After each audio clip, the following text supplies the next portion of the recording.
and thank you to all of you for joining us today. It's a real pleasure to spend some time with you from wherever you are. So indeed, this morning or this afternoon or this evening, depending on where you're joining from, we will be discussing, an introduction to in vivo platforms for cancer immunotherapy research. So we'll explore cancer immunotherapy strategies and targets, compare and contrast different mouse models for immuno-oncology efficacy testing, and then do a fairly brief introduction to immunologically humanized mice for cancer immunotherapy studies. So before we dive into the content at hand, I'd like to give you just a real brief introduction to who we are at the Jackson Laboratory. So our mission is to discover precise genomic solutions for disease and to empower the global biomedical community in our shared quest to improve human health.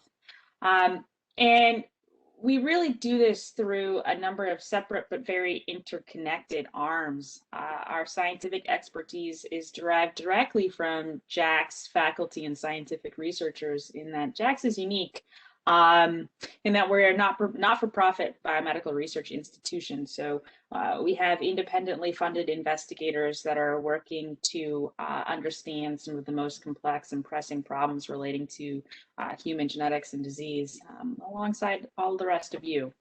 So that really is a key driver for how we operate. And as you can see, what we're working toward is discovery, research support, education, converging around innovation here at JAX. So a bit of an outline for where we'll get to during our time together today. First, I'd like to explain current approaches for cancer immunotherapy at a pretty broad level, a pretty high level review. And the next, what we'll discuss is distinguishing between different mouse models depending on particular experimental goals. And then finally, we'll spend a little bit of time discussing JAX models for immuno-oncology research, as our team really has extensive expertise in working in these complex model systems and being able to provide services and support to the scientific community to expand our knowledge in this space.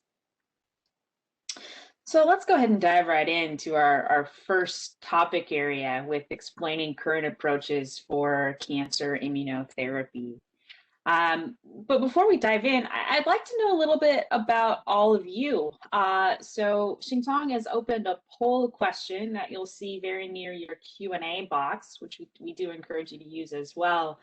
So please tell us, what experimental models are you currently using for your oncology studies? What are you working in? Please feel free to click the radio button that corresponds to your selections, and then be sure to select or click submit once you have appropriately input your response. That'll let us know just a little bit about who you are, what you're working in. Helps us to know who's listening out there in internet land.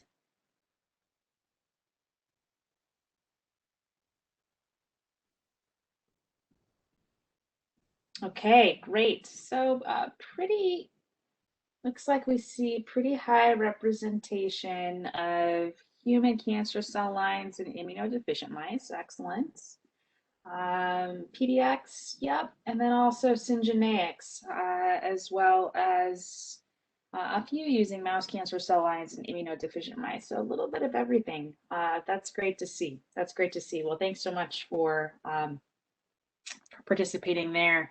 And we do have one more question that Xingtong, I'd love it if you could open up here. And this is in regard to your work around efficacy studies. Please let us know, are you currently performing efficacy studies for your immuno-oncology compounds?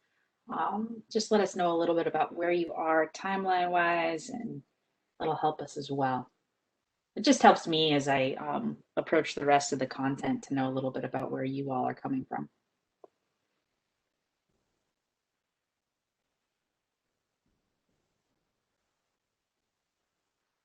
All right. Thanks, Xing Tong. Okay, currently, many of you are currently working in this space. Excellent, excellent, super. Well, again, thank you so much for participating in those poll questions. Nice to know that what you're working on out there. And then indeed, I'll echo what Xing Tong shared at the start. Please do feel free to use that Q&A pod.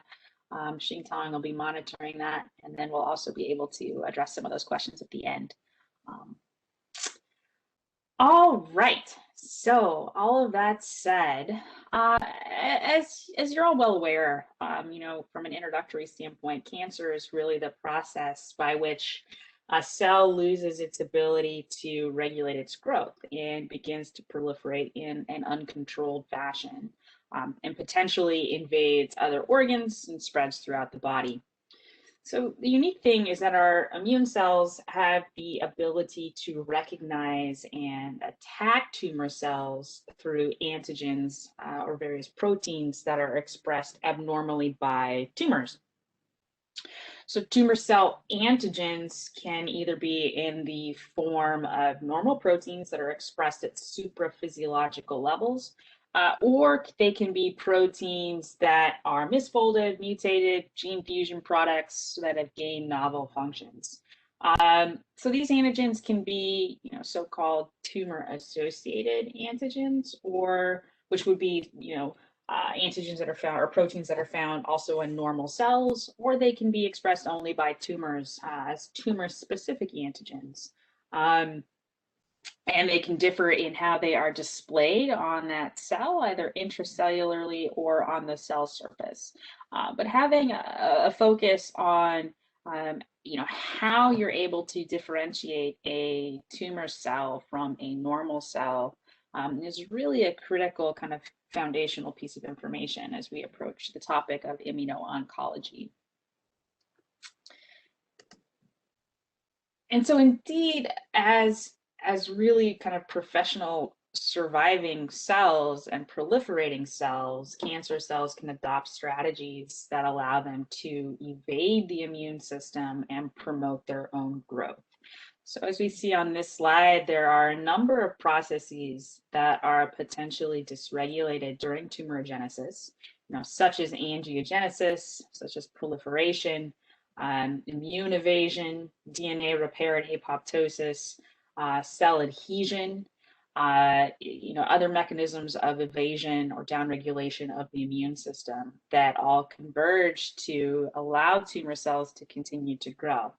But what this constellation also represents is, the number of protein products or targets that can be used in immuno-oncology applications, ultimately with the aim of enhancing the immune system's ability to detect and kill cancer cells.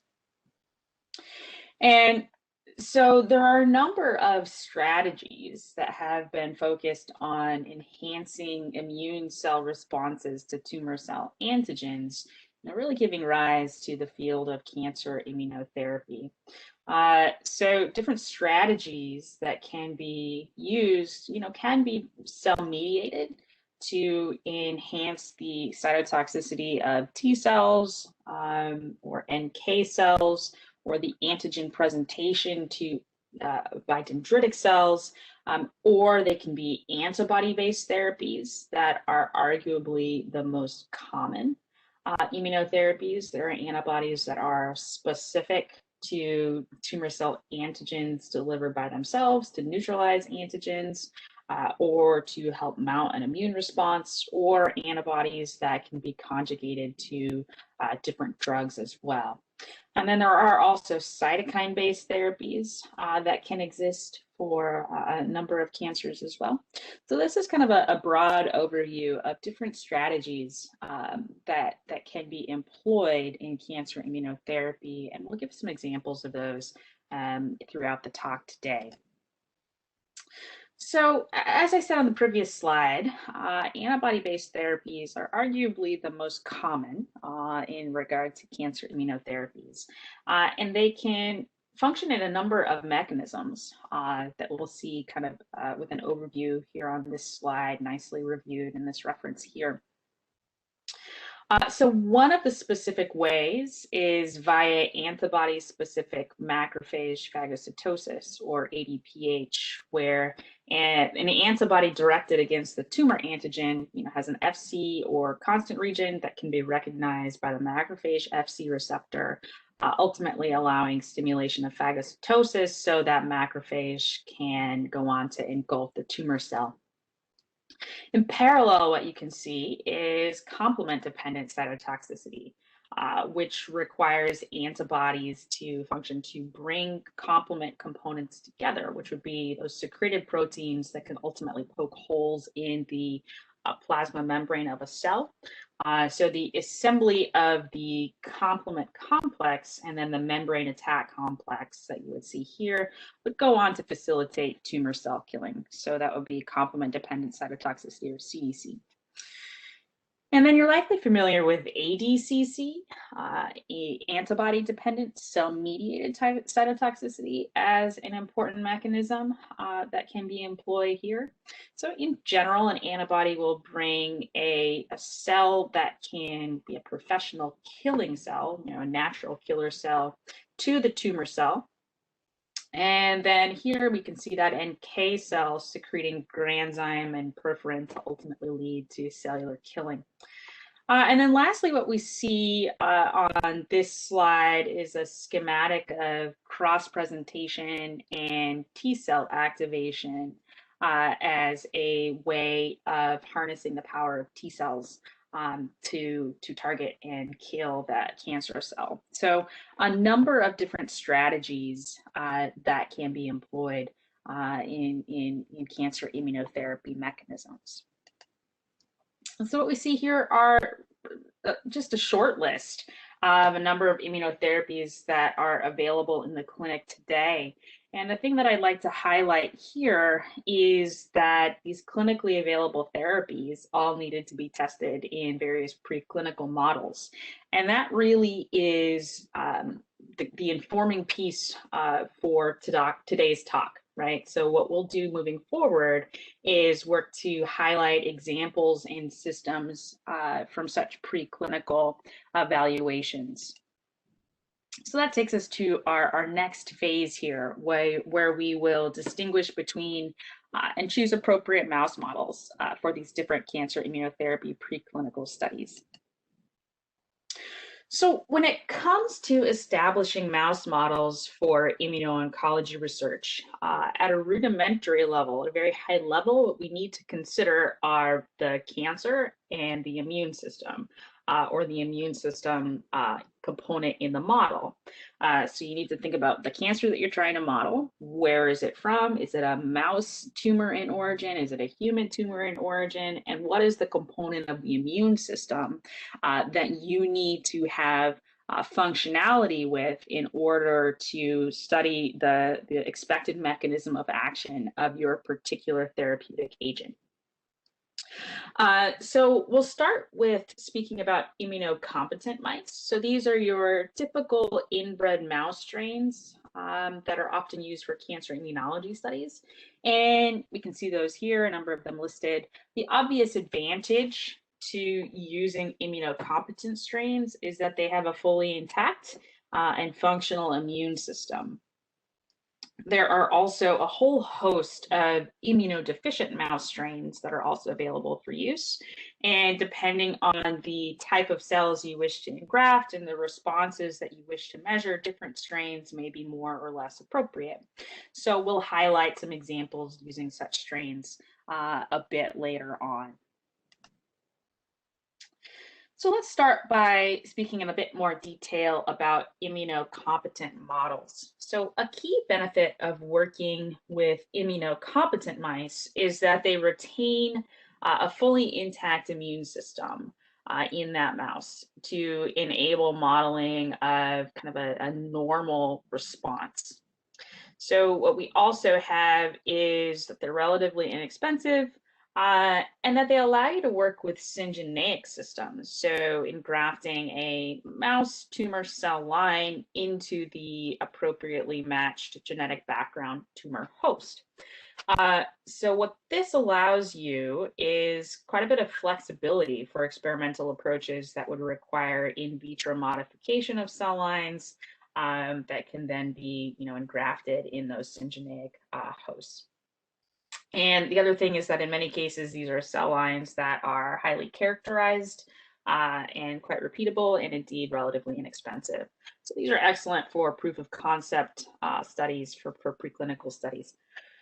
But with any set of models, there are considerations that are important to be aware of. So immunocompetent mouse models only permit engraftment of mouse tumor cell lines. So human tissue is going to be rejected in that context. So because homology is not always exact between the mouse and the human, experimental compounds that you use must be able to either cross-react or be mouse-specific, which can prevent barriers to translation here.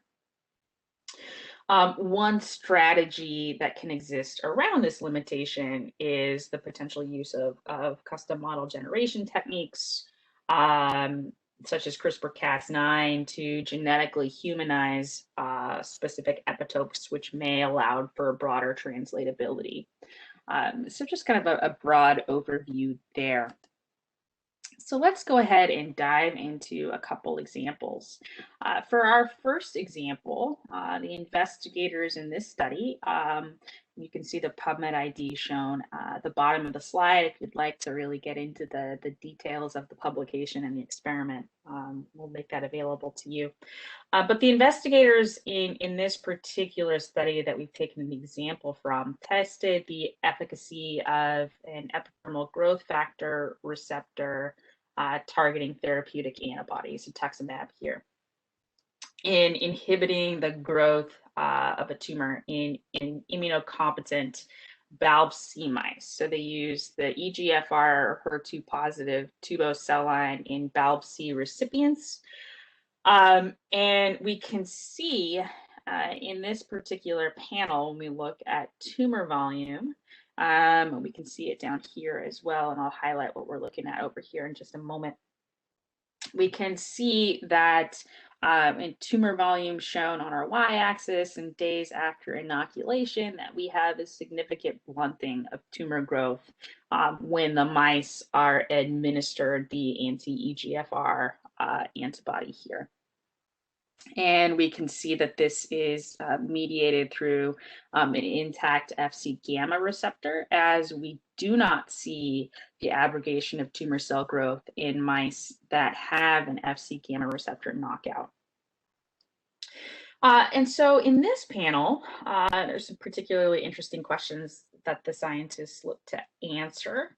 So because BALB/c mice have intact immunity, the authors wanted to determine the contribution of cytotoxic T cells or CD8 T cells here in this response. So what they did is they administered their EGFR antibody in combination with a CD8 T cell neutralizing antibody and then measured tumor growth. And so what you can see in this panel is that indeed tumor growth was restored to control levels under these conditions. So with that CD8 depleting antibody. So that indicates that T cells in the BALB/c mouse are involved in tumor growth inhibition as well. So taken together, these observations lead to the idea that the anti-tumor effect of this particular antibody is mediated potentially by two different mechanisms: direct oncogenic signal stress through the blockade of that EGFR pathway, and then also an antibody-dependent effect mediated through the Fc portion of cetuximab. So just an example of a pretty nice syngeneic experiment that you can see here. So let's go ahead and look at an example experiment with another mechanism of action with an antibody therapeutic. So again, a syngeneic experiment where we have C57 black 6 mice that are engrafted with the B16F10 syngeneic tumor cell line. I believe it's a melanoma cell line. And what we see is that plus or minus the monoclonal antibody therapy, the therapeutic antibody enhances the ability of macrophages to phagocytose tumor cells. So we can see that in a time-lapse fluorescent image shown here, where we see the macrophage in green, our cancer cell in red, and we can see phagocytosis of that tumor cell. And then we can see that borne out here graphically, where we have increased phagocytosis in the antibody-treated group. So another nice example of an alternative mechanism of antibody action that can be validated in a syngeneic system. And of course, the literature is replete with many examples that you can drill down into in different strains with different cell lines as well.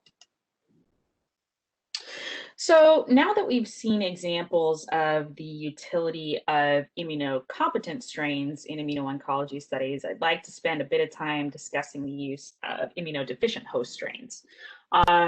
Because they lack functional mouse immune systems, they can be used to engraft tumors that are human in origin, which is a key advantage. Also, some of these models that we'll talk about in a little bit more detail, namely NOD/SCID gamma or NSG mice, can be immunologically humanized, meaning that they can support the engraftment of human immune cells, allowing the investigation of human immune cell responses to specific cancer immunotherapeutics. So, of course, some limitations that exist in using immunodeficient models include the fact that they are deficient for endogenous immune cell function. So you need to keep that in mind, that if you're using these mice, even if you're using humanized mice, these are human immune cells in a mouse environment. The other thing is that from a practical perspective, they are more susceptible to pathogenic infection. So there are some practical and functional implications to how you work with them. So here we see a pretty generalized schematic. I imagine those of you that are trained immunologists cringe a little bit at the simplicity that we see here, but it's a nice way to kind of visualize what's happening at the level of the mouse. So here we see a NOD/SCID gamma or NSG mouse, which is a profoundly immunodeficient mouse. And so we can see in the kind of grayed out or lighter colored bubbles that they have defects in both innate and adaptive immunity, as well as cytokine crosstalk between the two, making them profoundly immunodeficient and a permissive host for engraftment of human cells, tumor cells, as well as immune cells into this particular host strain. So we'll see a number of examples in subsequent slides for this strain. So in this particular example, the authors sought to demonstrate the utility of targeting WT1, Wilms tumor 1, using an antibody therapy against AML blasts in culture. So this is this first slide shows the experiment in culture. So WT1 or Wilms tumor 1 is a transcription factor that is rarely expressed in normal cells, but is overexpressed in a wide range of leukemias as well as solid cancers. But because it is a nuclear protein, traditional monoclonal antibodies, which generally are targeting extracellular proteins, would be ineffective. So in this particular set of experiments, the authors developed a TCR-like monoclonal antibody that recognizes WT1 epitopes in the context of HLA class 1A2 presentation. And then they went ahead and measured tumor lysis as a readout of efficacy. So we have HLA-A2 positive blasts, and here we have HLA-A2 negative blasts with LDH as a readout of lysis. So what we see is that primary AML blasts from those HLA-A2 positive or negative patients, when incubated with that ESK1 TCR like anti-WT1 therapeutic, along with peripheral blood mononuclear cells from healthy donors that are CD3 and CD34 depleted, we see lysis occurred in these HLA-A2 positive AMLs in response to varying doses of the therapeutic, but not in the HLA-A2 negative blasts, and then also not in the IgG control either. So a pretty nice set of in vitro experiments that they then wanted to see if they could extend in vivo. So the authors wanted to see if this ADCC mediated tumor killing could translate in the mouse. So they engrafted NSG mice with a luciferase expressing ALL cell line, we see here. And then later engrafted the mice with peripheral blood mononuclear cells and measured luciferase expression as a readout of tumor growth. So we see survival shown in this plot here, and then luminescence graphically, and then visually shown here. So what we see is that increased luminescence with tumor only, as well as with those PBMC effectors only. With the control, we see that the tumor is perfectly happy to grow. And then with the therapeutic, as well as effectors, we see reduction of tumor burden significantly. Interestingly, they also saw reduction of tumor burden with the therapeutic alone. But if you look into the publication, what was noted is that the leukemia eventually relapsed more quickly with that therapeutic antibody treatment alone. So when we kind of take this together, these experiments demonstrate the utility of using NSG mice in modeling cancer, and then also in validating the information that is gathered from in vitro screening and testing can then be translated in the mouse. So a pretty nice example of that. So let's go ahead and look at a few different approaches to therapies that target T cell responses. So what we see here is a schematic of a bispecific T cell engager, or a BiTE. So this is an agent that is composed of a CD3 alpha single chain variable fragment that enables binding to the CD3 of a TCR, and a single chain variable fragment that is directed toward a tumor cell.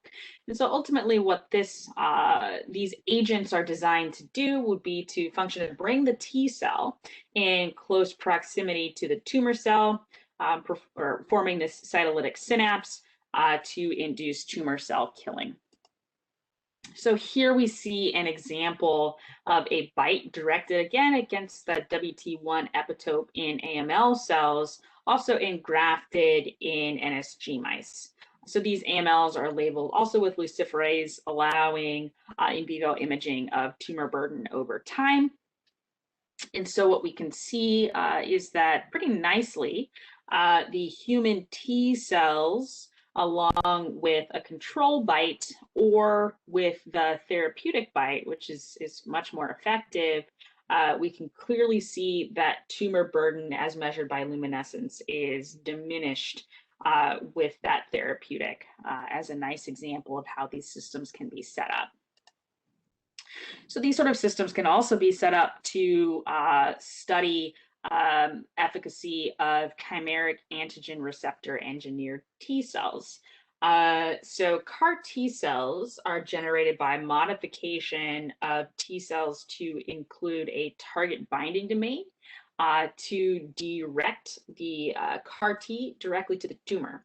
So in this schematic, what we also see is a CD8 or alpha hinge transmembrane domain. We see a CD28 co-stimulatory domain, and then a CD3 activation domain. So the ultimate effect that you would see in this schematic overview here would be to bring the T cell to the tumor and stimulate cytolytic activity, cytokine release, as well as proliferation. So this is, I think, a pretty interesting example that I'd like to walk you through here, and that introduces the concept of affinity tuning. So earlier on in the slide deck, we talked about different types of tumor antigens, and one of them was that we can have expression of antigens in tumor cells that are expressed at supraphysiological levels. But they may be antigens that are also expressed in normal tissues. So a challenge can be to create therapeutics that target the tumor cell while not harming, normal tissue. So what the researchers in this particular experiment did was generated a CAR T with modified bioaffinities, with the idea that tumors would have much higher amounts of the antigen being presented. So what they did is engrafted NSG mice with two different cell lines. So the SKOV3 ovarian cancer cell line has high antigen expression. ERB2 is the target here. And that was engrafted in the left flank of the NSG mouse. And then in the right flank, they engrafted the PC3 CVG prostate cancer cell line, which has normal expression of ERB2. Both of these are luciferase tagged. So ultimately, we would have the high antigen expressor as well as the normal antigen expressor. And then you can study the effect of CAR Ts with different binding affinities for the antigens. So what we see when we look at the luminescence imaging over time is that the low affinity, low dose, allowed the PC3 tumor, so that normal ERB2 expressor, to grow, but was able to eliminate the SKOV3 or the high antigen expressor, ultimately showing that affinity tuning can be used to diminish toxicity to other tissues that may express an antigen at normal levels. And we can see those data borne out graphically here, where again, we see that the high affinity CAR T resulted in killing of both cell lines, the high antigen expressor and the normal antigen expressor, whereas the low affinity CAR T diminished tumor growth in the tumor cell line with high expression of the target antigen.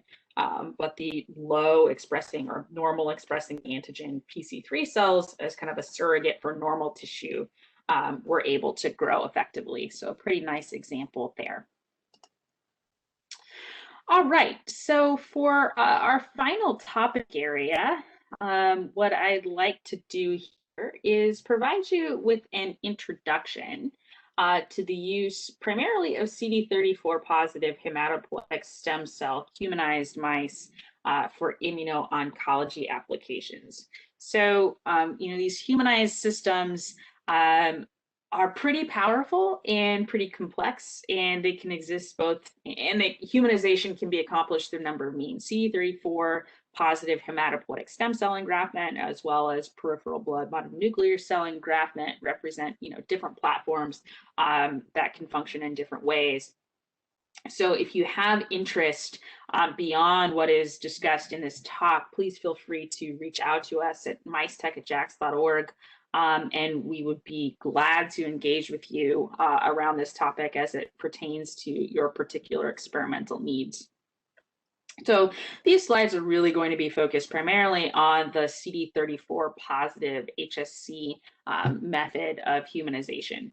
And we'll look here at benefits as well as limitations of using these systems. So, benefits here is that what we can model with CD34 positive HSC engraftment is multi-lineage differentiation into all major immune cell types, and this would be human immune cell types in the mouse. So we can see establishment of human immune function in these systems, which facilitates the co-engraftment of human cancer cell lines or patient-derived xenografts in a mouse that is also capable of modeling aspects of a human-like immune system. So there are limitations that exist, of course. Not all immune cell populations are fully represented in the platform, and not all immune cell function is fully recapitulated. So a key aspect to working with these systems would be a deep dive into, what do you need to have occur at the level of a particular immune cell population to mediate the efficacy of your therapeutic agent. And then you ask the question, is the model system that I'm looking to use capable of mounting that type of response? So pretty important to understand the nuance of the platforms. So the in vivo services team at JAX does specialize in creating these so-called humanized mice. And we do have pre-validated experimental cohorts of humanized NSG and NSG variant strains available through our in vivo pharmacology services.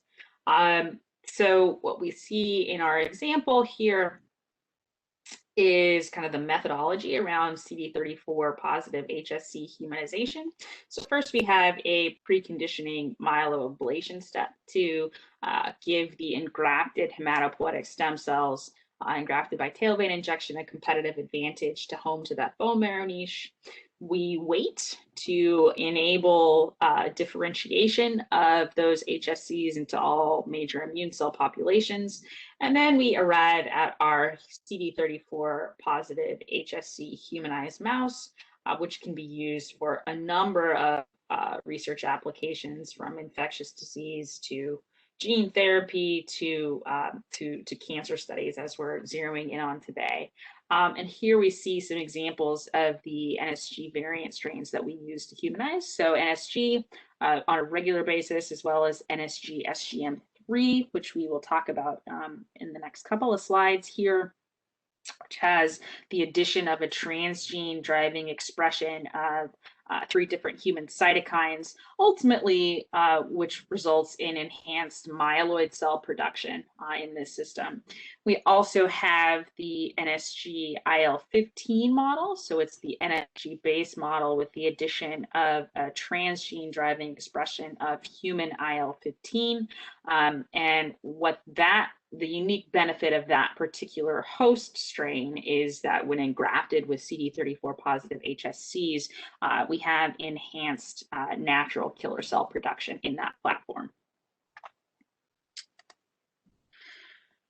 So let's look in a little bit more detail about the host strains here. So the NSG, or NOD-SCID gamma, is as we discussed earlier, profoundly immunodeficient, making it a gold standard for reconstitution of the human immune system. And what we arrive at here is excellent T cell functionality, excellent functional human T cell responses in humanized CD34 humanized NSG mice.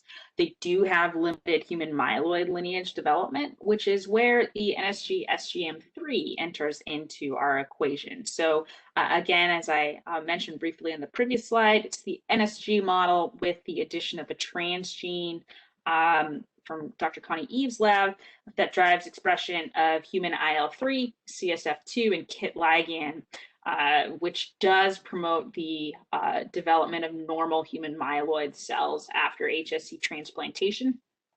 We also see improved engraftment of acute myeloid leukemia PDX models in the NSG-SGM3 mice as well. So let's go ahead and look in a side-by-side comparison of what you would see from an engraftment standpoint between NSG and NSG-SGM3 mice engrafted with CD34 positive hematopoietic stem cells. So let me tell you a little bit about the type of data that we're looking at here. So we're looking at absolute counts, so cells per microliter of blood by flow cytometry with different markers. So first we look at total human cells as CD45 positive cells in peripheral blood. So we see overall more engraftment in the NSG-SGM3 shown in pink, but we do see, engraftment, valid engraftment when we look at human CD45 levels in the NSG as a host. And as I mentioned, we also see an increased number of cells of the myeloid lineage, looking at CD3 positive cells, in the NSG-SGM3. We see that over time, the CD19 or B cell population in these ultimately arrives at roughly the same place.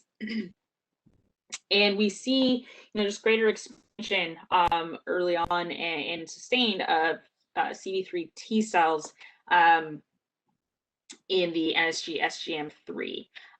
But what I would say that it's important to consider here is that while looking at raw cell numbers does show that there are many more human CD3 T cells in the NSG-SGM3 when compared to the NSG, you still have functional engraftment in the NSG, making this a good model for T cell studies, absolutely.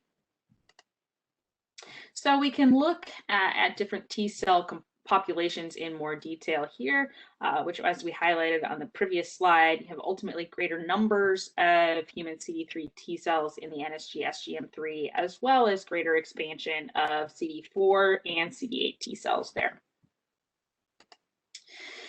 So an extension of the CD34 positive HSC in grafted mice is the creation of what we call the Onco-Hu model, which enables the study of human tumors, either PDX or a tumor cell line, in the context of a CD34 humanized mouse. So what we have is the functionally humanized mouse that would then be co-engrafted with a PDX tumor or cell line to arrive at that Onco-Hu model. So what we're able to study here is a human tumor and a human-like immune system in the context of a mouse, so in an in vivo platform here. So when creating these mice, initially, it was really unknown whether PDX would grow in the presence of a human immune system that came from a different patient donor. In other words, could you grow a PDX in a humanized mouse that was humanized from a non-matched donor? And so what we see in the three different experiments that are represented graphically here, the PDX that are already been known to grow in NSG mice, so valid to grow in non-humanized NSG mice, were able to grow in the CD34 positive HSC engrafted NSG mice. And this is in a scenario where there wasn't an explicit attempt made to match the HLA between the CD34 HSC donor and the PDX. So what this argues is that HLA mismatch, either partial or full, could be tolerated here.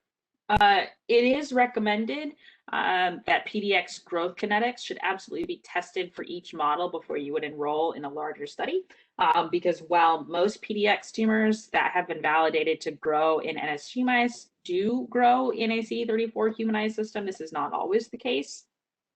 So it's always good practice to go ahead and test that before a larger study. I'm going to take a sip of coffee here, just one second. And then also, due to variability in co-engraftment as well as therapeutic response, it's absolutely critical to use several CD34 positive HSC donors, or to consider the use of several different donors across the experiment to be able to account for variability in donor-to-donor responses.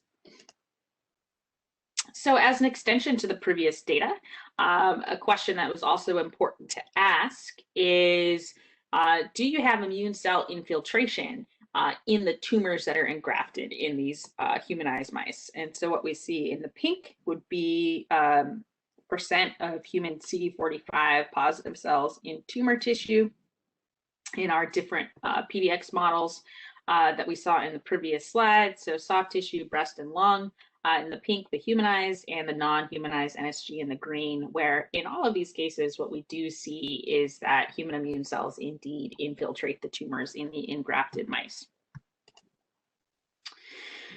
And what we can identify here on this particular slide is the importance of assessing tumor growth kinetics between different host strains that are humanized. So what we see is that across two different CD34 HSC donors, So one, we see donor 5042, 5043 shown here in the NSG versus the NSG-SGM3 mice with the MDA MD231 cells engrafted. We see differences in tumor growth kinetics between the hosts, where the cells look to grow a bit slower in the humanized NSG-SGM3 mice in the green line versus the humanized NSG in the blue. So important to characterize what is expected of your particular tumor cell model or tumor model of interest in these systems before doing a larger study. And so here we see an example of data that show response to standard chemotherapy, the standard chemotherapy, as well as Avastin in humanized mice.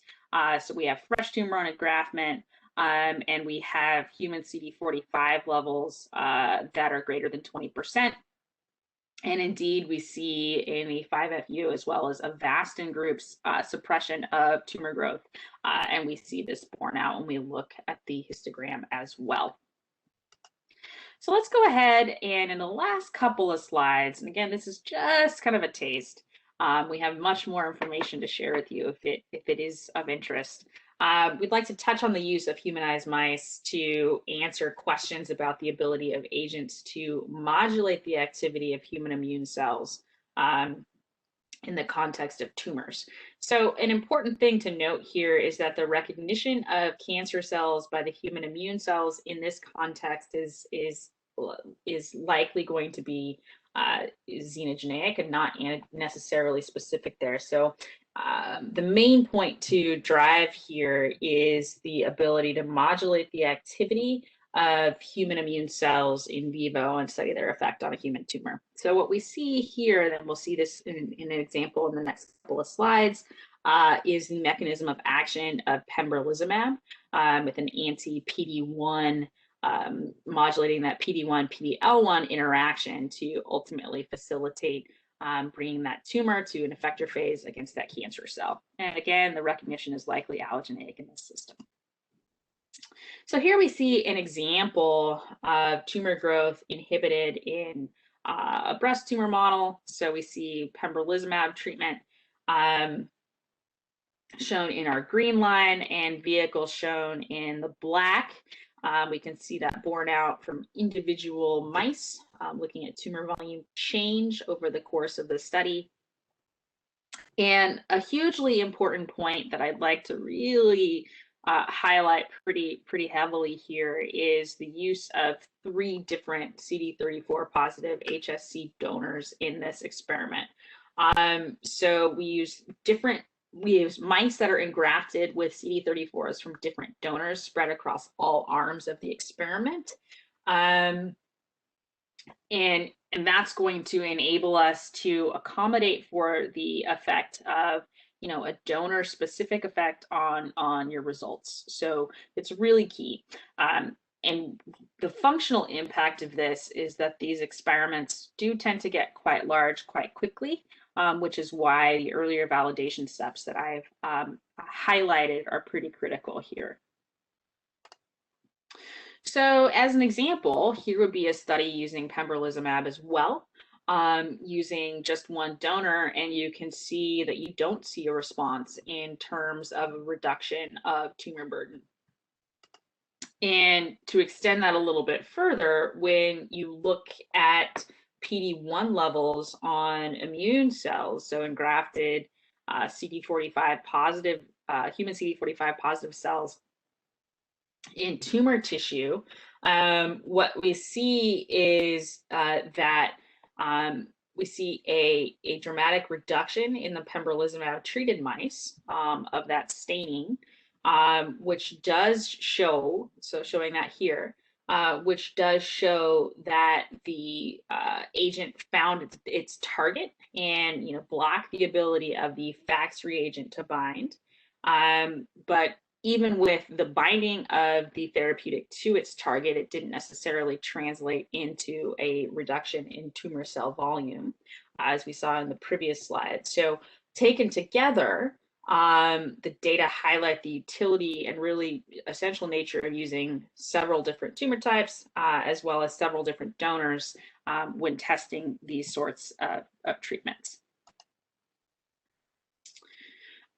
So indeed, it has also been our experience that CD34 positive HSC donor does contribute to the variability of the response in Onco-Hu models. And so we're seeing that highlighted again here.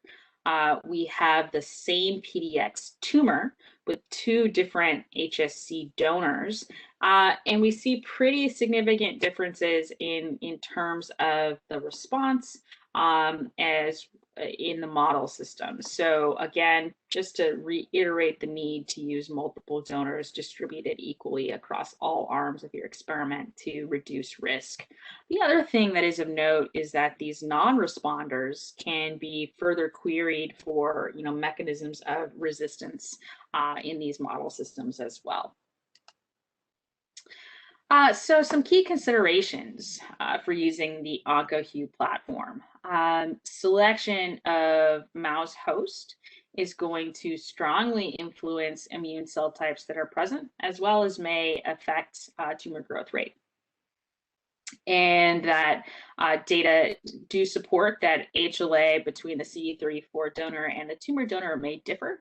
But that variability in co-engraftment may exist. The response is likely going to be allogeneic here.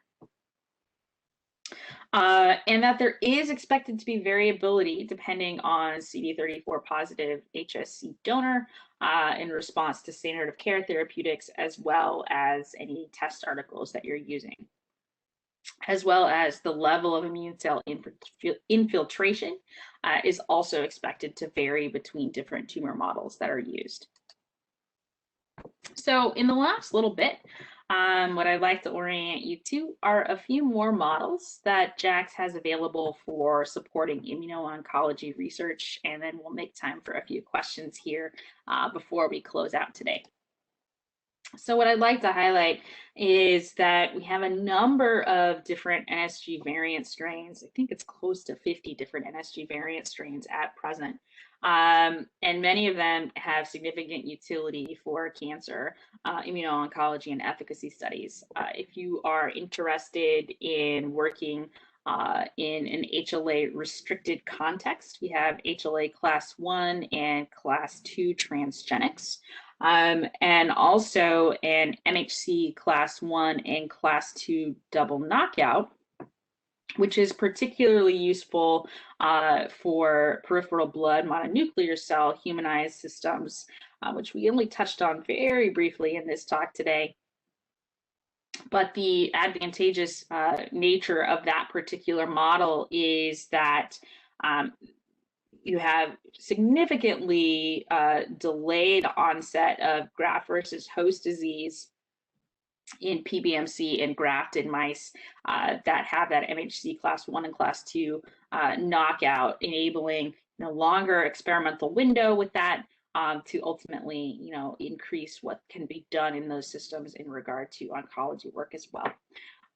So please do visit our NSG mouse portfolio, reach out to us, and we're glad to work with you in more detail on what is available.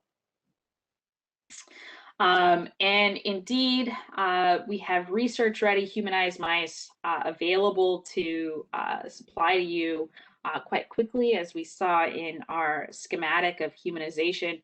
There is quite a bit of time as well as procedural expertise that must occur to generate these mice. And so what we're able to do is make these quite readily, send you them at validated engraftment levels to get your studies to their phases more quickly. And we can also work to provide you with tumor-bearing humanized mice, these Onco-Hu platforms, as well as perform customized in vivo testing services using Onco-Humanized or cell line xenograft and grafted mice. And so with that, I'd like to acknowledge a number of important folks and scientists here at JAX that have contributed to the development of these data that we enjoyed together today. and also highlight the number of services and resources across a broad breadth of therapeutic areas available for you here at JAX. So the first question, I guess, is a few questions we received during the pre-registration is about, can you recommend any humanized mouse models with the nature killer cells? And the second is the same, to looking for the best model for the NK cell engraftment. Sure. Yeah, it's a great question. And, we only touched on it peripherally here, but I'll see if I can drive back to an earlier slide. Yeah, here we go. So what we do have is a relatively new model. It's actually quite new that we see down here, and that is the NSG with the addition of a transgene driving expression of human IL-15. So you can see the stock number here. And human IL-15 is critical for the development of functionally mature natural killer cells. And so what we see is that when you use CD34 positive hematopoietic stem cells and engraft them in this model, what we do see is an increase in functional human NK cells. So definitely one to look into if you have a therapeutic that is expected to work through something like ADCC, or you need NK cells to be represented in the platform for emerging technologies like CAR-NK or things of this nature. That is certainly a model that I would encourage you to look into, and do reach out to us at mystech@jax.org. You can get us by email that way, or you can call us on the phone, and we're happy to help you out with some additional information about that particular platform. It's a really great question, and I'm glad that people are asking about it, and I'm glad that we have this really really good solution to be able to provide.